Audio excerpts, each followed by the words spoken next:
Apa ciri-ciri orang yang mendapatkan rahmat sebagai umatnya Nabi Muhammad sallallahu alaihi wasallam? Satu kali, coba dicek di hadis Muslim, nomor hadis 2539,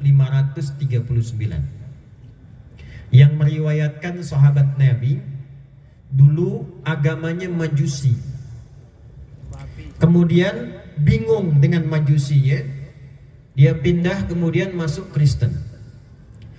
Lalu mendengar ada seorang mengaku Nabi di satu kota Yathrib yang berubah menjadi Madinah. 3 tahun sebelum Nabi wafat, tepatnya tahun 7 Hijrah, berangkatlah orang ini namanya Abdus Syams untuk mengkonfirmasi. Begitu melihat sosok ini, belum bicara, melihat wajahnya, senyumnya tulus, perhatiannya bagus, menyambut dengan keadaan yang baik, memperhatikan dengan sempurna, pandangan pertamanya kepada Nabi menjadikan pribadi ini langsung jatuh cinta kepada Rasulullah SAW. Tanpa diminta masuk Islam, tanpa diajak, tanpa diceramahi, asyhadu an la ilaha illallah wa asyhadu anna Muhammadar Rasulullah. Sosok ini masuk Islam, lalu dirubah namanya oleh Nabi dari Abdus Syams menjadi Abdurrahman. Ini sanad ilmu, boleh merubah nama kalau dari nama yang dibawa itu tidak membawa sifat dan makna yang baik, atau namanya bertentangan dengan sifat dan keagungan Allah Subhanahu wa ta'ala. Ada di antara sahabat-sahabat Nabi yang dirubah namanya langsung oleh Nabi bila terkait dengan satu makna yang tidak baik, atau kedua bertentangan dengan sifat Allah Subhanahu wa ta'ala. Abdus Syams, hambanya matahari. Kata Nabi, anta Abdurrahman, hambanya Allah yang penuh dengan rahmat.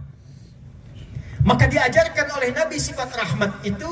Perhatikan kata Nabi, sayangi dengan tulus, atau kama qala, perhatikan dengan mulia, rawat dengan baik, berikan perhatian yang mendalam, tebarkan kasih sayang dengan luas, entah itu kepada manusia, hewan, sampai dengan tumbuhan. Maka pulanglah sosok ini Abdurrahman. Di tengah jalan dia bertemu dengan anak kucing kecil. Kucing dibagi 2. Dibagi berapa? Ada kucing rumahan namanya kitten. Diserap oleh orang di Inggris, maka berubah menjadi bahasa Inggris kitty. Ya, kucing rumahan. Makanya di rumah ada spray mereknya Hello Kitty. Kucing rumahan. Banyak dari bahasa Arab ke bahasa Inggris. Sukar, gula jadi sugar. Kitten, kucing, jadi kitty, cat, kitty. Kalau kucingnya kucing liar, maka berubah namanya dari kitten menjadi hurratun. Anak kucingnya disebut dengan Hurairah. Maka dibawalah anak kucing kecil itu, dipraktekkan tausiah yang singkat dari Nabi tadi. Jangankan pada manusia, hewan pun kemudian dibawa. Lalu dipraktekkan perawatannya pada anak kucing kecil ini. Malam dingin diselimuti, lapar disuapi, seperti ayah menyuapi kepada anaknya, seperti ayah melindungi anaknya. Maka setiap jalan kemanapun, dibawalah anak kucing kecil ini, dimasukkan ke dalam jubahnya. Karena itulah malam ini saya spesial pakai jubah untuk mencontohkannya. Dimasukkan ke dalam jubahnya, tiba-tiba di jalan berpapasan dengan Rasulullah, anak kucing kecilnya mengeong-ngeong. Keluar dia, terlihat oleh Nabi. Kata Nabi, anta Abu Hurairah. Kamu adalah bapak anak kucing kecil. Saking perhatiannya yang dalam, kasihnya yang dalam, memberikan kebahagiaan yang dalam, maka engkau berikan perhatian kepada anak kucing seperti ayah memperhatikan anaknya.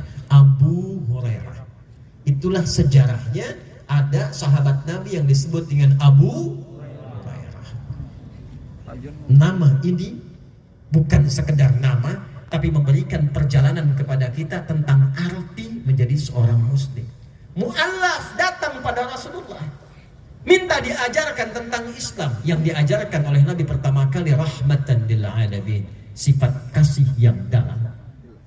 sifat membahagiakan yang dalam, yang dengan itu kita selalu memikirkan yang baik-baik tentang apa dan siapa yang kita kasihi itu. Tempat rahmat disebut dengan rahim.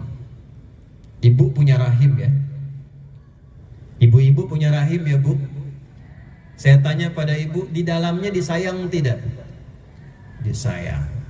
Miring kanan susah, miring kiri susah, telungkup nggak mungkin. Dijaga, supaya apa? Supaya yang di dalam itu merasakan kenyamanan dan kebahagiaan. Walaupun yang menjaga itu kadang-kadang merasakan hal yang tidak nyaman. Ada sebagian ahli hikmah mengatakan, kenapa anak-anak itu terlahir menangis? Ahli hikmah, mereka mengatakan karena mereka takut tidak mendapatkan lagi rahmat seperti didapatkan dari rahim ibundanya. Jadi kalau kita ingin katakan apa rahmat yang dibawa Nabi, yang dibawa Rasulullah pertama kali ajaran kasih yang sangat dalam. Bagaimana melihat semua orang itu punya sifat baik. Karena itu saya sering mengatakan Allah sangat mencintai orang salah yang gemar bertobat dibandingkan dengan orang soleh yang tidak pernah merasa salah. Jadi Islam itu selalu mengajarkan lihat setiap orang pada potensi kebaikannya. Di Masjid An-Nur pernah saya tanyakan kan, kenal Firaun? Ayo bilang kenal sekali lagi, pulang saya. Malam ini juga saya pulang mumpung ada di Lanut tuh. Tahu Firaun? Kejam tidak? Kejam tidak?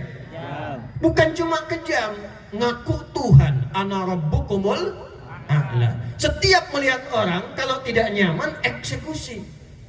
Antum untung hidupnya di masa sekarang tuh. Kalau hidup masa Firaun tuh, bosan Firaun. Saya nggak suka dengan rambutnya. Bukan disuruh cukur, pisahkan kepala dari badannya. Firaun. Makanya Nabi Musa ketika akan berdakwah doa dulu supaya nggak cepat tersinggung karena kata-katanya menyakitkan, nusuknya dalam. Nabi kan kalau doa sekali doa diijabah. Kalau Nabi Musa nggak punya sifat sabar, cepat bosanan, Firaun menghardik, ya Allah bosan, matiin aja, mati. Cuman buat kita nggak ada hikmahnya tentang indah dan kasihnya ajaran Islam yang sangat dalam.